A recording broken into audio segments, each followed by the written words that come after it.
First of all, I want to say hello to everybody. It's obviously my first Pac-12 media day. Rather be seen than not, so it's great to be here. My transition to Los Angeles has been extremely smooth. We're still undefeated. All the pressure right now is on Dave Roberts tomorrow with the Dodgers. But the guys have been working really hard. I appreciate our players have embraced our program and my staff, and all 10 of the returning players stayed. Both our recruits honored their initial commitments to UCLA. So my biggest recruiting job has been our current players. I'm a big believer in that. I think you have to invest your time and energy in your current guys. So for the last 5 months, I've been trying to get to know these guys, get them comfortable with my coaching style and my coaching staff and what we're trying to stand for as a basketball program, and remind myself every day to be patient. They're not used to the way we do things or how we do things, let alone the way I deliver my message. So it's a daily, every day we go through something daily that's extremely new to our guys. So just trying to remind myself to stay patient with that and trying to keep things moving forward, and looking forward to getting started here soon. I think we're about a month away from opening night. But with that, I'm sure you guys got some questions. Ben, don't be shy. And we'll open it up to questions now for Coach Cronin, and the student athletes are available in the back of the room as well. A week ago, Mick Singleton was not cleared for contact. Has there been any development there?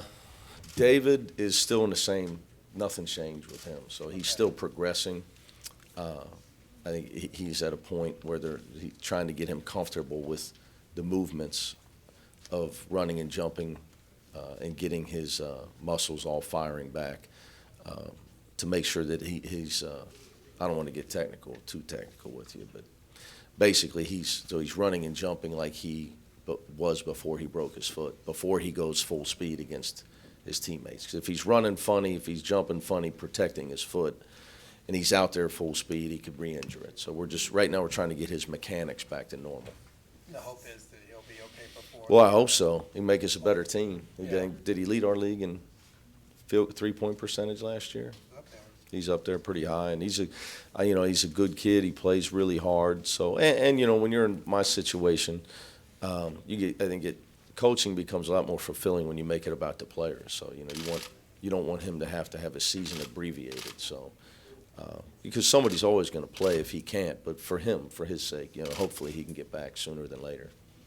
What's the adjustment like going to LA, just in terms of housing prices, traffic, income tax, all the new stuff you have to use? Well, first of all, my father worked for the Atlanta Braves for 30 years, and one of the architects of the 14 straight Western Division titles, a guy named Paul Snyder. He's a legend in scouting.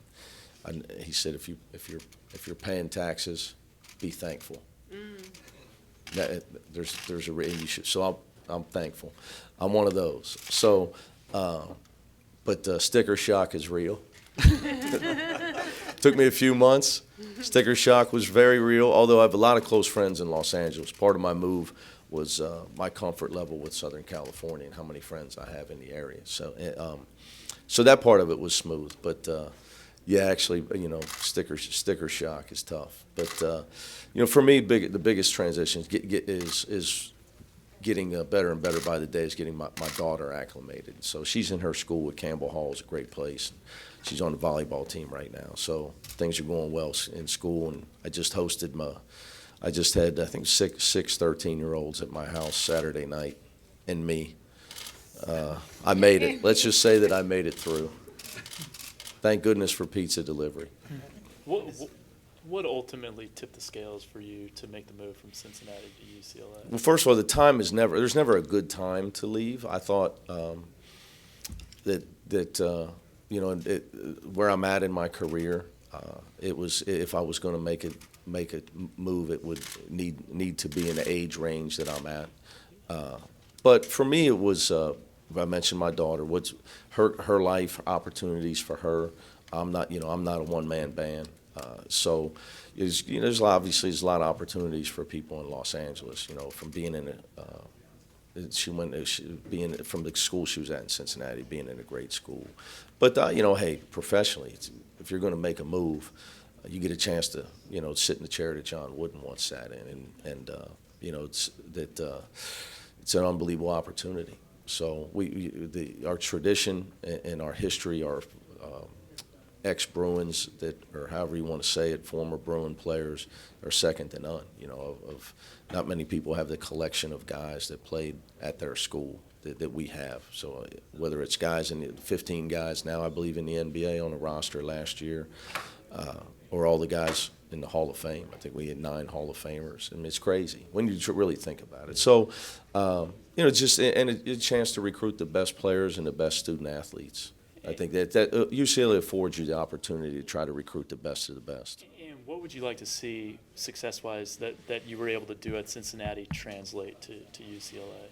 Well, I think you got to, when you look at a program, are you maximizing the results? Because expectations are commensurate with support. Obviously the programs are different, but we won a lot. That's what I would like to see translated.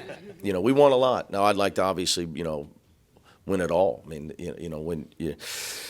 I think there's different ways you can win it all. I think in coaching, my thing to try to win it all is any time you can have a win and where you're helping young people achieve their dreams. That's the number one way to win it all. And you can be a positive influence along with their parents and those around them to get them on the path to life to where they can become who they were destined to become.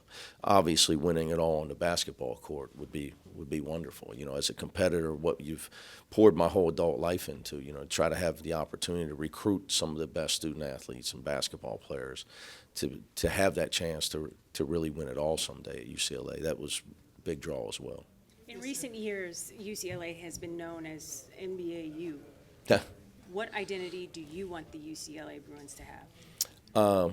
I would love for us to continue. I would love for all recruits to believe that they're going to be an NBA player if they come to UCLA, and not recent years. But recent, you meant recent being the last 60, right? It's because you have over 100 and something former NBA players that played at UCLA. But I think at the same time you want to be synonymous with winning. I mean, that's important. So, not just a stopover on the way to professional basketball. You want to try to leave a mark. You're coming to win. If you're coming to UCLA, you obviously have hopes of playing professional basketball because you're running towards the light. I mean, the expectations are always high at UCLA. So I think the type of guys you're going to get are people that do expect to be at the highest level of college basketball, or they wouldn't come to Westwood. So you obviously, we want to continue to be. I think we were tied last year with somebody else with the most players in the NBA on a roster last year, so we'd love to continue that and make sure that we continue to develop pros. That's important. That helps winning. The more future NBA players you have, the more you're going to win. If this California bill, it's law now, so I guess it is going to happen. But if Well, law in 23, I guess. right. But if it's just in California and the NCAA doesn't do anything with it NCAA-wise, is that going to be a good thing for you because you can use it as a recruiting tool? No, I will. First of all, I wouldn't think that the NCAA would let us let our student athletes use their name, image, and likeness and compete against their other institutions that did not allow that. To give you the big, broad answer on that, I think by hopefully even way before 23, we've made a lot of progress in college athletics. Over the last 10 years as far as how we student-athlete welfare. The NCAA has really tried to be progressive with it, the autonomy of the Power Five, whether we're sitting around with a recruiting visit and thinking about the unlimited meals now, and how far we've come in different areas. I think we need to just make sure with this bill, we continue to do the same thing. That's my opinion. I don't think we should dig our feet in the sand. We should find a way to make it all work for everybody's benefit. That would be for Olympic sports as well. You don't want it to hurt them, the outcome of this. It's the last thing we would all want. Because college athletics, obviously I've dedicated my life to it. So not only just, like Doug Martin's the golf coach at Cincinnati. He's one of my close friends. You wouldn't want to see his team go by the wayside because money's going to men's basketball. I have a lot of friends in Olympic sports. At UCLA, we have some of the best Olympic sports in the country and multiple national championships. So you don't want the outcome to hurt them. But at the same time, you have to deal with reality. Times have changed immensely. The money divide has grown immensely. And I think we need to make sure that we're looking forward to a solution. And I think it'll happen. My long answer, I'm not that concerned about it. I think everybody's going to have to deal with it. As you see, it's popping up everywhere in politics. So, and name, image, and likeness to me is something that is something you should own yourself. That's just how I feel about it. Coach Cronin, you bring a tremendous defensive pedigree to the Pac-12 conference. It's a little bit different for the most hires we've seen. We have Coach Hopkins and Coach Altman have gone to more of a defensive style. So you're going to bring a different element, but you're also taking over a very offensive-heavy roster. How does that mesh look like for the upcoming year and for future years? Well, I think you got to be good on offense, defense, and you got to play great situational basketball if you're going to try to win. When Sean came from Xavier, obviously, his teams play hard, they defend. Ben Hallen did it forever. I think Coach Altman's always been a great coach.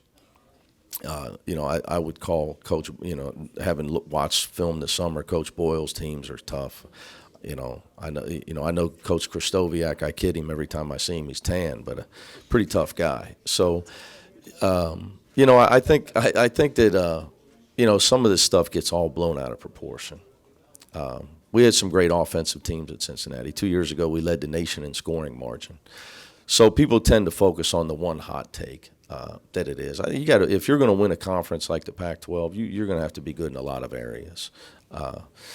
The old adage, if you don't defend, you can't win. Well, you better be able to score too. So it's not baseball, no shutouts, right? You got to be able to get the ball in the basket as well. So, yeah, I don't think it would be fair to say that any connotation about the West Coast not having any toughness. I never bought into that in the first place. So, I think that's more of a fallacy than a fact. So I don't think it'll be much different. Now, for my players, changing coaches, changing styles is very different. Whatever it may be, offense, defense, you name it. Just even the way we practice, like I said earlier, the way I deliver my message, what we expect of those guys day to day. So that's my focus, just the adjustment of getting those guys where we're all on the same page. I'm just a big believer in you have to all be on the same page to have success. But obviously, I do believe you.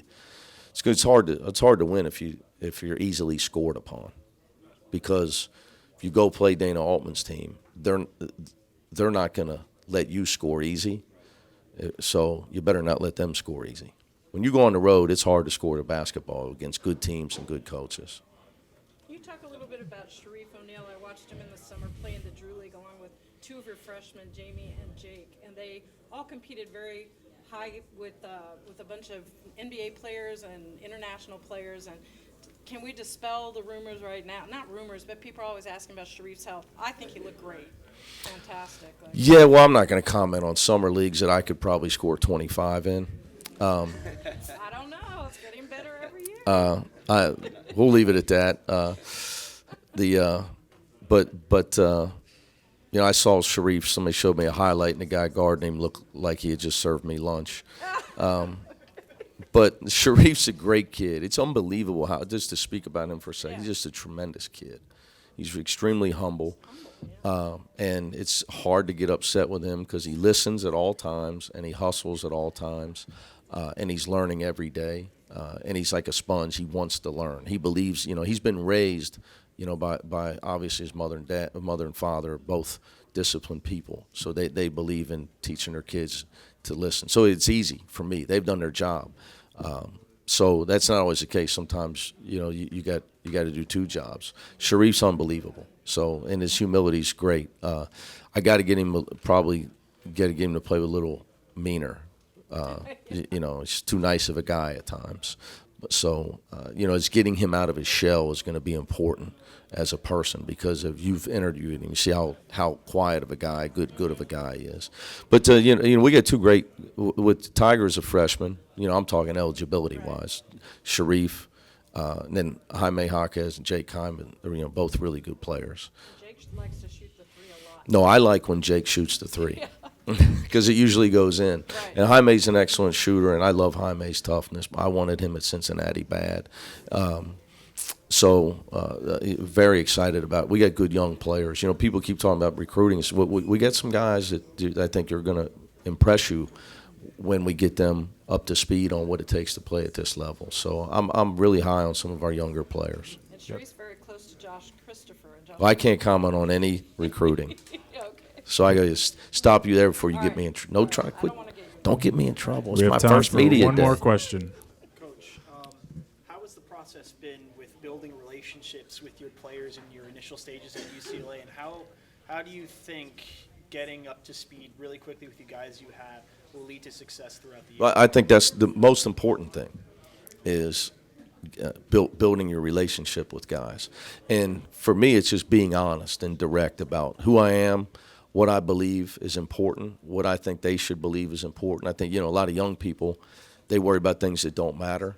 I have a daughter, so I'm well aware of that. They worry about what people say about them. They worry about how many people like their things on social media, and things that don't matter. I'm a big believer in just coming right at these guys and say, here's what we're going to be about, and here's what you need to be about to be a successful basketball player, to be successful in the world. I think it goes hand in hand on and off the floor. So I'm just straightforward with the guys, and they see that, I mean what I say, and I say what I mean, and they got to get used to that. One thing, I'm not throwing curveballs. I don't have a lot of tricks. I don't have a dog house. I don't even have a dog.